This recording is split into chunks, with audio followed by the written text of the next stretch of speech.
The Chaser Report is recorded on Gadigal land. Striving for mediocrity in a world of excellence. This is the Chaser Report. Hello and welcome to the Chaser Report with Dom and Charles. Now, Charles, it's 18 months until the next federal election, until Anthony Albanese takes on, presumably, Peter Dutton. He's, certainly a bit of paint's come off with the voice. He's had a little bit of shine taking off, but the polls have mostly, I think, been okay. Yes. And yet, despite the fact that Albo clearly wanted to get all this difficult voice stuff done a long way for the next election, you're prepared today, on this day, Yes. at the beginning of November 2023, you're prepared to make a call on the 2025 election? Yes, I'm ready to call the election. I've seen enough. I've seen enough figures. I've seen enough of the vibe of what's going on, and I'm willing to call the election. Seriously? Yes. You're going to call it now? Well, Yep. ladies and gentlemen, the first to call Yes. the 2025. Forget your Antony Green. No. Forget whichever goobers they get on Channel 7 and Channel Yes. 9. Firth is first. Again, didn't you do this with Donald Trump? I did this with Donald Trump, and I was correct, I might add. It's actually true. He was on Australian television on the day. Channel 10. Yeah. In much the same way that a stopped clock is correct twice per day, Charles went in very early. And look, on that occasion, you're absolutely right. I think this is a big call at this stage in the process, so far from the election. Yes. But that's what makes it gutsier. That's right. But also, you can wait 18 months and you will find out that I will be completely accurate. Like, I'm willing to call, this is not just some sort of speculation. I am calling the 2025 election now, today. Let's see if he has any kind of an argument after this. So, Dom, you can think of me as the Antony Green of Australian elections. Yes, right? if Antony Green's computer were broken and he just went on a bullshit theory. A well-informed theory. What's your theory? But the thing is, and I just want to set this up correctly, which is the problem with Antony Green is that he uses linear computers. Right. And we've talked about this recently on the podcast. We have. Right. So linear computers use ones and zeros to calculate everything. Yes, with actual data. Yeah, that gives them a whole certainty about reality because things can only be one or zero, right? Like there's a winner and a loser. I mean, you either vote for Labor or the coalition. You can't, I suppose, all the Greens or the Tills, but you can't vote for two people at once. The way that a quantum computer can exist all possible, can vote for everybody at the same time. What I do is I bring a sort of quantum computing approach to the next election. I don't work in this field of, let's look at the polling data and put that into a linear computer. Is that because you're recording every possible outcome, like a podcast predicting every possible outcome for the next election, including like a Teals victory and Adam Bant winning and, I don't know, Jackie Lambie becoming queen? No, it's because I'm doing the thing that quantum computing does, which is take the vibe. Like, nobody actually understands how quantum computing works. Yeah, I don't understand how your polling process works, Charles. But the vibe is probably, like, it's the sort of Schrodinger's sort of, you just take all the different inputs, all the different realities. Schrodinger's bullshit theory. You can still come up with the correct result. Like, the whole point about it is it gives you the correct result because it can test everything at the same time and it'll tell you what the actual result is going to be. And I can tell you that what will happen at the next election is that Anthony Albanese will be defeated and Peter Dutton will be the next Prime Minister of Australia. Well, there is one bit of evidence, to my surprise, as I went looking to see if anyone agreed with it at all in the entire country. Oh, right. There is one bit of evidence. Because I was about to scoffingly go, evidence part, but go on, tell me, this evidence is valid. There was a Morgan poll about a week ago. Yes. Which found Morgan's hopeless, though. That the coalition were ahead for the first time since the election. Morgan's great. Morgan's very accurate. 50.5 against 49.5 on a two-party preferred basis. Oh, okay. So, I mean, obviously within the margin of error. I think the polls are following me, I think is what's going on here. Within a margin of error, Charles, but their margin of error is a lot smaller than yours is.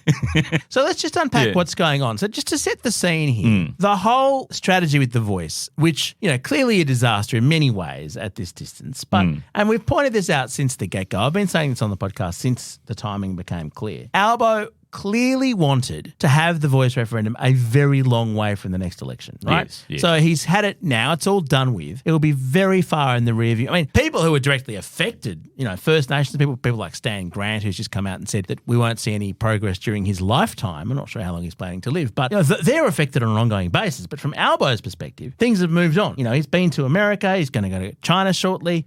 He's putting it all behind him. Do you really think that what we see now, the mood of the nation now, will that hold for 18 months at a time when, 24 hours is basically everything's old? Well, I think Peter Dutton's just getting started, though, because, I don't know whether you've seen him in the last week, but he's got this spring in his step. And I think when you deny a voice to Indigenous people and you're Peter Dutton, you're an ex-Queensland cop, it does give you a spring in your step. Is it like that beautiful moment at the station where the new phone books come in? Yes. And they just unwrap them out of the plastic and just you get test the heft of them. Because every year, Charles, back in the day, there'd be more people in the phone book. They get a bit heavier every year. Yes. Ada K would have more names. Yes. Year upon year. Yes. And it smells fresh. These fresh souls who you've harvested in the last year. Interesting. And so what Peter Dutton has been doing, which I think has been incredibly remarkable to watch, is remember Mark Textor was running the voice campaign. So he was completely... There's a whole podcast episode on that, by the way, if you want to know more. He was completely unavailable. But he was, Linton Crosby and Mark Textor Crosby, are these stalwarts of Liberal Party messaging, but also conservative messaging all around the world. Yes, right? Boris Johnson relied on Crosby Textor, and that's why he's now Sir Linton Crosby, by the way. And they, stop the boats. They're very bash a refugee. Three-word slogans. Three-word slogans. Good. They wrote the script for Tony Abbott. They came up with all these three-word slogans. Even Scott Morrison, I think, didn't they? They helped elect, actually, one of their staff members became, I think, Scott Morrison's chief of staff. Yeah, again, this whole episode on this. So are you saying Crosby Textor are back masterminding, or are you saying he's following clearly. the playbook? You can absolutely see that, now that the voice distraction is over, they're back writing the scripts for Peter Dutton. And Dutton has become like Tony Abbott GPT. So you're saying a smart version of Tony Abbott? Well, with the ability to generate its own new ideas. Generative Tony Abbott. Generative Tony Abbott, which is he's going very simplistic and for the jugular and just going absolutely negative on every single thing that Anthony Albanese does. And you've got to remember that Anthony Albanese got elected on the promise of not promising to do anything, right? That was the genius of the campaign. Yeah. And he's gone through, actually, I saw him not long ago going through and going, everything we said we'd do before the election, we've done.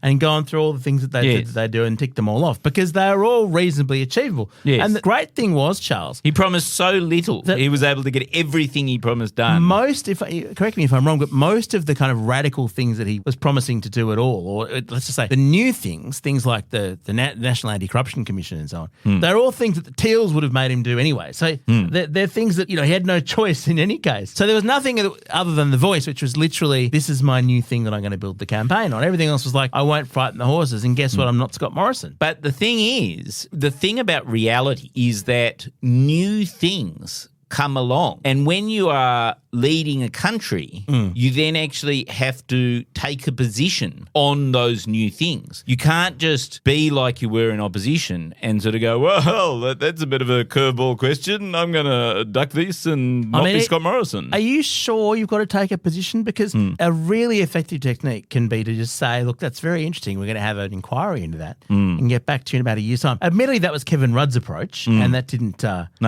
bear very good fruit for him.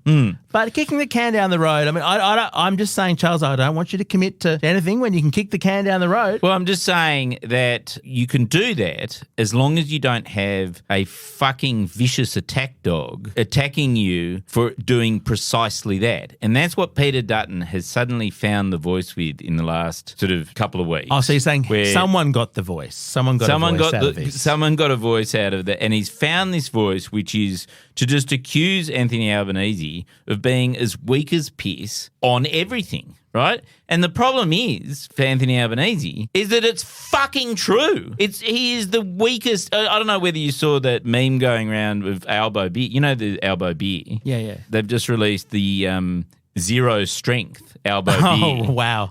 That's actually a pretty good burn. All right, more of Charles's bullshit theories coming from a great place of personal disappointment, if you can bear with us after this.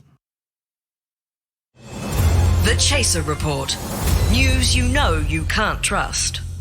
And so the point is that Anthony Albanese had this one magic trick, which is to not promise anything and then deliver on not actually having promised anything, and just being all smug about it. And that's not going to work. Now, why won't he switch strategies, right? So the question obviously is, clearly he's going to plummet in the polls. Dutton's going to soar off the back of these 3-word slogans that Tony Abbott GPT is writing for him, right? Yeah. Why won't Albanese suddenly go, actually, you know what, maybe we should come out against, bad things and in favour of good things, Well, Dutton's main line at this stage, whenever Albo does absolutely anything, including measures directly aimed at the cost of living, is say, why won't he talk about the cost of living? And this is the thing that was probably the most, I suspect history will remember, that the main reason that The Voice lost was because it seemed like he didn't have his eye on the ball, because so many people were hurting financially that they didn't have the generosity of spirit to think about other people. Yes. And we know that's what humans tend to do, sadly enough. And so every soundbite of Dutton is cost of living, cost of living, cost of living, cost of living. I mean, that's his 3 words. Yeah, there's 3 and words. The 3 words he needs. Yeah. So you don't think Albo's going to pivot? Because that is Labor motherhood stuff, right? Yeah. More subsidies, more, big vision, make things cheaper. But it doesn't have to be true, because the cost of living crisis is going to go on regardless of any government policy that Albo throws at it, because they've got the Reserve Bank going, well, what we're trying to do is we're trying to drive up unemployment and drive up the cost of housing. Like, literally their policy is their policy. To make mortgage holders so stressed that they don't go out for coffee ever again, and to make unemployed people more numerous in numbers. Yeah, the new governor the other day was kind of like, whoop, not enough pain in the housing sector. We've got to ratchet that shit up. So the point is, they can do all that they like. They can give out childcare subsidies and they could give up PBS subsidies and things like that. But if somebody's going, but at a fundamental level, Australians are worse off now than they were 18 months ago. And that will be true in 18 months' time, right? And so they will look out of touch if they go, but hang on, we did all these extra measures for you, because Peter Dutton will be going, not good enough, not good enough, not good enough, But cost Charles, of living. Cost of living. You've got to remember the enormous home ground advantage that a Prime Minister has. You've got to think of all the tricks Albo can pull out of his bag to try and make these things happen. All the deceptive ads he can run, with the government advertising budget. For instance, Charles, would you be worried about the cost of living if you had your very own nuclear submarine? Would you be worried if you had your very own electric car, an Albomobile for all Australians with interest-free loans that never need to be repaid? I mean, that would require Labor to have some sort of big kind of visionary idea. No, but that involves them making a promise, right? And the one thing that they're not going to do is make a promise, right? That's the mythology of the Labor government, is we're not going to promise anything. We wouldn't want to overcommit, small targets. Yeah, because we're the sensible, we're the adults in the room. And you're going, well, I don't care who's in the room because I'm fucking don't in want pain. adults. Yeah. What I want is, I want the government to basically be the bank of mum and dad at this point. Yeah, but why fundamentally won't they pivot to, okay, let's just promise the earth and get elected next time? Yeah. And I'll summarise it for you the best I can by saying that Anthony Albanese thinks that he's really good looking, right? So apparently, yes, this came out during the week. I mean, look, to be fair, hot Albo, yes, as a young man, oh yeah. pretty good stuff. Yeah, just for balance, we should mention that there was one photo once. It was literally one photo, but it's a photo good enough to have been put on the wall of the women's toilets at Marrickville Metro, as Nina Oyama told us a while ago. But he has interpreted the polling data of women, and women hated Scott Morrison, right? And apparently, according to one of his staffers, he has interpreted this as thinking that the actual reason for his appeal amongst women is not because he's not Scott Morrison, right, but because he's actually really quite good looking, and the women fancy him, that he's got a bit of the Bob Hawkes going on. I mean, Charles, it's his charisma and charm and general good looks. Look, I'd be the last person to talk about people's physical appearance, both on principle and just my situation, shall we say. But he is running against Peter Dutton. Can we just remember for a brief moment who he's running against here? Like, in terms of just not looking scary, he's got he's got an advantage. Like, what But are the thing is- people are going to see the posters of Peter Dutton on polling day and just sort of go, really? But what I'm saying is that is a completely delusional position to have. Like, actually, it's the fact that their policies were better than Scott Morrison's policies about women. Like, women aren't just sort of like, they're not just voting for thirst traps, right? And it's quite delusional to actually interpret just data about voting intentions to think it reflects in any way on your physical looks. And the thing is, at any time in human history, had Australian elections been determined by how good looking somebody was, then not a single man would have ever been elected to the office of Prime Minister. They were all ugly cunts. Very mean to Billy McMahon.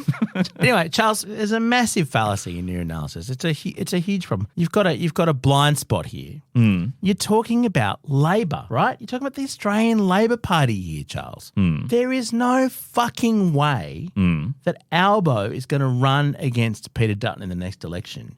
If he takes even the tiniest dip in the polls, be nice. He is gone. Doesn't matter how good looking he is or thinks he is. Doesn't matter how amazing his last victory was or how good his polls were thus far. Yes. The slightest dip in the polls against Dutton and they'll panic and put someone else in. The real question is, who's next? No.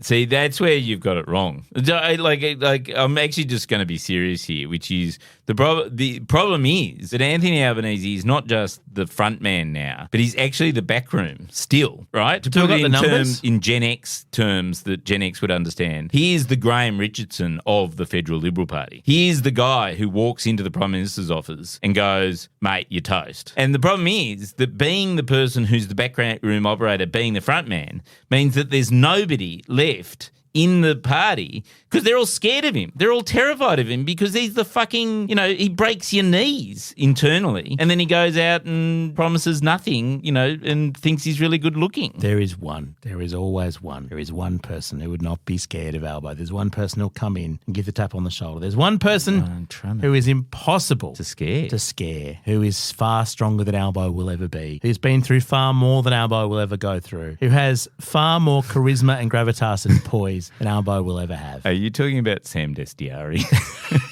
It is Sam. No, Charles, it's Penny Wong. Oh, yes, you're right. But she's a senator. But if Penny Wong comes and gives him the tap on the shoulder and goes, yes, Anthony. Yeah, no. Anthony, he's going to fucking... Yeah, he'll crumble. Get out of there. What did our producer used to say? Like, shit through a goose. Yeah, that's right. Yeah, no, you're he's right. out of there. So Penny Wong is the only woman Yes. who can deliver the tap on the shoulder. She can't then become leader unless she goes to the lower house. And Christina Keneally can tell you that's not always an assured process. But while they have Penny Wong, I reckon, he might well be out. I don't know who the next leader is. They'd probably go for someone deeply boring like Chris Bowen. But, if the polls go down, Albo's out of there. You heard it here first. Oh, I'm the first to call the leadership spill. You're going to be the first to call Albo losing the next election. I'm the first to call he'll never even get there, Charles. I just don't think that Labor will ever risk that uncertainty ever again. The whole Rudd thing, the whole ALP law is now that knocking off Rudd in his first term was a complete disaster and should never have been done. So you're saying that Labor is smart enough to learn from its last mistakes. Yes. And then make a completely new mistake. Yes, exactly. I say you still have far too much faith in the ALP, Charles. We'll find out. Time will tell. We'll look back on this episode in the months and years ahead to see. Yeah. And we can always modify it. We can always edit it. So the one thing that neither of us has been willing to say is that the Prime Minister, bearing in mind that no first-term government has ever lost in Australian history, that he won't win because it's not looking great for him. He's got a bit of work to do. He's toast, but he is good looking. Compared to us. Our gear is from Rogue, part of the Iconoclast Network. Catch you next time. See ya.